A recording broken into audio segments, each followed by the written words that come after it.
Salut à tous, on se retrouve pour une nouvelle vidéo. Aujourd'hui, c'est la vidéo d'actualité pour ce début du mois de février 2016. On va parler un peu de l'actualité en ce moment du hardware et de l'informatique, de tout ce qui touche un peu au PC. Et on va commencer tout de suite avec Intel qui vient de bloquer en fait l'overclocking des CPU non K.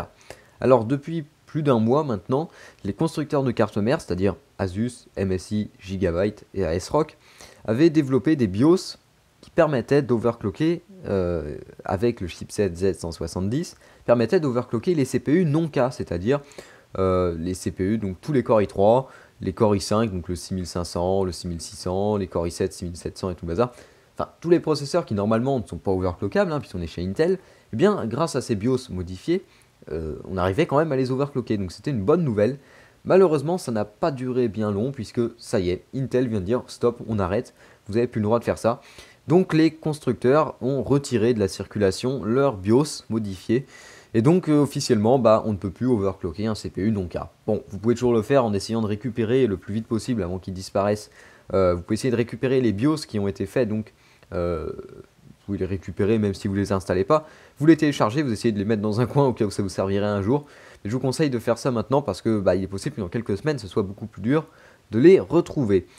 Donc voilà, c'est malheureusement une mauvaise nouvelle. C'était sympa cette histoire d'overclocking, bon même s'il y avait des contraintes quand même, notamment il fallait un chipset Z170 et il y avait d'autres petits problèmes qui arrivaient après. Mais ça permettait quand même de gagner en performance pour un prix finalement pas plus élevé, puisque c'est gratuit finalement. La seule petite contrepartie c'était d'avoir une carte mère avec un chipset Z170. Mais voilà, maintenant malheureusement ce petit avantage a disparu. C'est triste, mais c'est comme ça. Il fallait s'en douter, ça a tenu un mois et quelques. C'était déjà bien.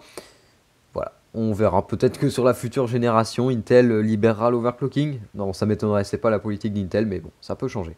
Ensuite, on passe chez AMD, qui est beaucoup plus permissif en matière d'overclocking. AMD, donc, qui a dévoilé quelques caractéristiques sur ses futurs Opteron. Alors, les Opteron, c'est quoi? Ce sont des processeurs destinés aux serveurs. C'est l'équivalent des AMD, des Intel Xeon, donc. C'est-à-dire que Opteron et Xeon, ce sont les gammes, en fait, si vous voulez, des deux grands constructeurs pour les serveurs, donc le monde professionnel, tous les serveurs internet et tout le bazar, tout ce qui peut exister en termes de serveurs.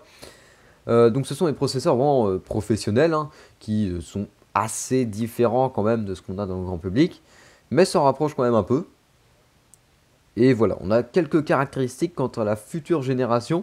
Donc parmi les caractéristiques, on sait qu'ils auront donc une architecture Zen.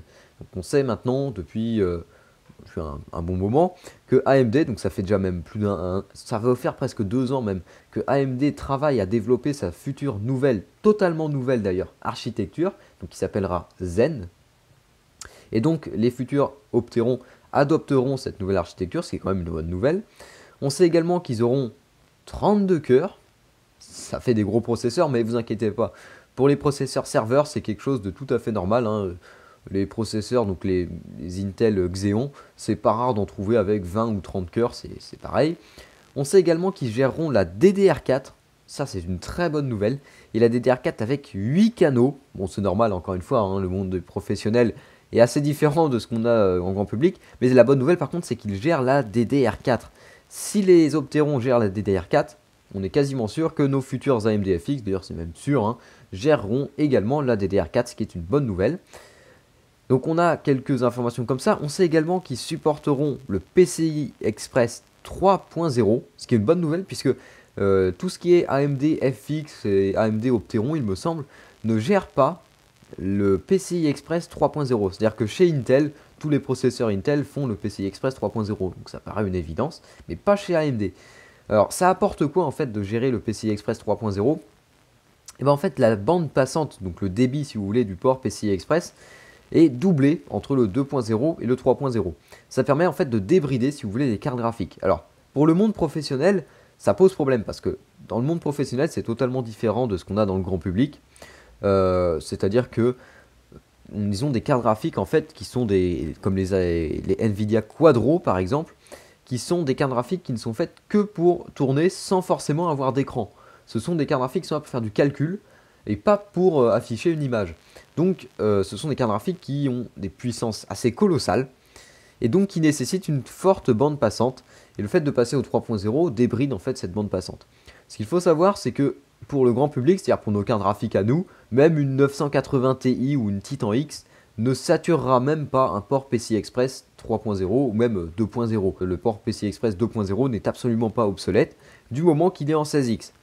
C'est-à-dire que ça, après, ça a des questions de taille et tout le bazar, mais en gros, n'ayez pas peur. Mais c'est une bonne nouvelle puisque les processeurs AMD ne géreraient pas tous encore le PCI Express 3.0.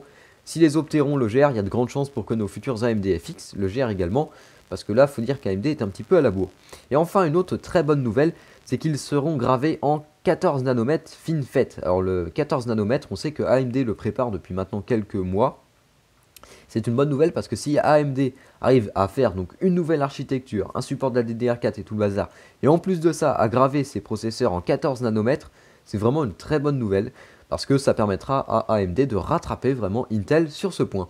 Donc c'est bien parce qu'on sait que ça bouge chez AMD en ce moment, tant au niveau des cartes graphiques avec la future architecture Polaris et tout le bazar, tant au niveau donc des cartes graphiques que des processeurs avec donc l'architecture Zen, le 14 nanomètres et tout le bazar. Donc c'est vraiment des bonnes nouvelles puisque ça montre que peut-être que enfin AMD va réussir à revenir dans la course et à rattraper son retard, voire même peut-être à devancer Intel sur certains points. Ce serait vraiment bien. Voilà, on peut toujours espérer, mais en tout cas ce sont des bonnes nouvelles. On continue ensuite avec Cooler Master qui a officiellement sorti deux nouveaux ventirades. Alors on sait que Cooler Master ce sont un peu les experts du ventirad entrée de gamme avec deux modèles, le Hyper TX3 Evo et le Hyper 212 Evo qui sont sûrement les deux modèles de ventirad les plus vendus actuellement. Eh bien Cooler Master a décidé de les mettre à jour, donc avec une petite mise à jour, en sortant deux nouveaux ventirades, les Hyper 212X et Hyper TX3i. Ce sont deux nouveaux ventirades. Alors évidemment, il y a très peu de changements par rapport à ce qu'on a déjà. On a, je crois, également un support donc, de tous les sockets comme on l'a actuellement. On a un meilleur ventilateur apparemment, selon ce que nous dit Cooler Master. Donc un meilleur ventilateur parce que c'était un petit peu le point faible, notamment du Hyper 212 Evo et du TX3 Evo également. C'était qu'ils étaient un peu trop bruyants par rapport à d'autres ventirades comme le Be Quiet, c'est le Pure Rock je crois qui est concurrent du Hyper 212 Evo. Et donc le Pure Rock était beaucoup plus silencieux, il était un petit poil plus cher mais plus silencieux. Et donc là l'avantage c'est que le Hyper 212X sera donc plus silencieux, ce qui pourra comme ça le remettre dans la course également du ventirad d'entrée de gamme. Pareil pour le Hyper TX3 Evo qui est un ventirad ultra vendu. Il paraît que Cooler Master, je sais pas pourquoi j'ai envie de dire Intel, ont changé également un petit peu la méthode de fixation. Par contre on garde le système de contact direct avec le processeur, donc ça ce qui est excellent puisque c'est ce qui permet à ces ventirades d'être hyper efficaces. On va ensuite terminer avec quelque chose qui sort complètement du monde du PC. On va s'intéresser un peu au téléphone portable et au projet Ara de Google. Alors si vous ne connaissez pas le projet Ara, c'est quelque chose qu'on entend parler depuis déjà pas mal de mois, voire même d'années. C'est en fait un téléphone modulaire, c'est-à-dire qu'on achèterait des modules, donc un module écran, un module processeur, un module Wi-Fi par exemple, un module stockage, un module batterie, voilà. Donc on achèterait comme ça des modules, on viendrait les clipser sur une base, et ça permettrait comme ça de fabriquer en fait un téléphone modulaire. Ce qui permettrait donc comme ça de customiser son téléphone et de le faire sur mesure.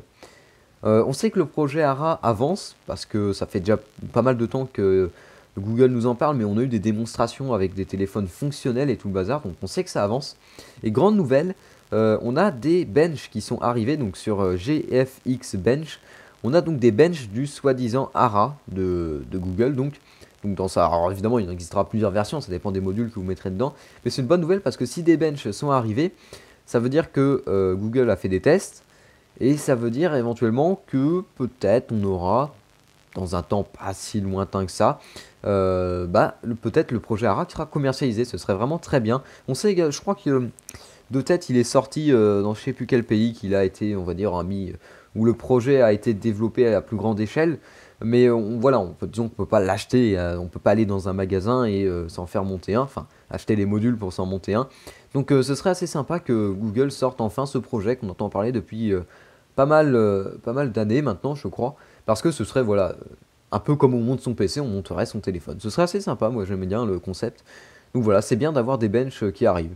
Donc voilà, c'était l'actualité donc de ce début de mois de février.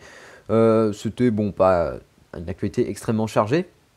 On va également on va également tenir. On va également finir avec une petite actualité qui a quand même son importance, que j'allais oublier. C'est la sortie officielle du Inwin H Tower. C'est un boîtier donc qu'on a vu qu'on voit depuis pas mal de temps. Ça fait au moins un an que Inwin nous en parle. En fait, c'est un boîtier absolument spectaculaire qui est un peu en mode Transformers, qui s'ouvre en fait. Donc la config se trouve au milieu et le boîtier s'ouvre. Hein, il y a des moteurs, des vérins et tout le bazar. Le boîtier s'ouvre un peu comme une fleur et dedans on peut découvrir sa config. Alors c'est un truc absolument dingue. On l'avait déjà vu, je crois, au CES 2015. Donc ça fait un moment qu'on le voit à pas mal de salons. Et bien sachez que ce boîtier est officiellement commercialisé. Alors les caractéristiques sont assez sympas parce qu'on a un boîtier aluminium sur vérin avec un intérieur, un éclairage RGB. On a deux versions, une version titanium et une version ROG. On a des lasers pour contrôler l'ouverture et éviter qu'il tape dans quelque chose. On a, enfin c'est assez énorme hein, ce qu'il y a, une télécommande parce qu'on peut l'ouvrir avec son téléphone, on se connecte en Bluetooth au boîtier et on peut comme ça changer la couleur, on peut faire plein de choses assez marrantes et tout. Donc il est officiellement à vendre, c'est assez énorme. Alors évidemment à vendre c'est pas une série limitée, hein. Enfin du moins il y en a pas mal d'exemplaires, on pouvait en acheter, non je crois pas que c'est une série limitée donc c'est plutôt pas mal. Il y a un petit problème par contre avec ce boîtier, c'est son prix. C'est qu'il est à vendre pour un tout petit peu moins, à quelques dizaines d'euros près, de 2400 euros. 2400 euros pour un boîtier, c'est un poil cher quand même. Alors certes, on a le summum du boîtier, mais le problème c'est justement c'est qu'un boîtier. Je veux dire, un boîtier à 150 euros, c'est déjà extraordinairement bien. Un boîtier à 200 euros, c'est déjà superbe. Alors à 2400 euros, c'est assez énorme. Bon, on sait bien que ce boîtier sera réservé vraiment à des configs d'exception. En fait, Inwin veut surtout s'en servir comme vitrine technologique hein, pour prouver qu'il est capable de faire des choses uniques. Voilà, bon, sans doute que ce boîtier ne sera pas vraiment fait pour le grand public. Enfin, pour le grand public, du moins, tous les débutants qui veulent monter leur première config, ça va peut-être être un peu compliqué.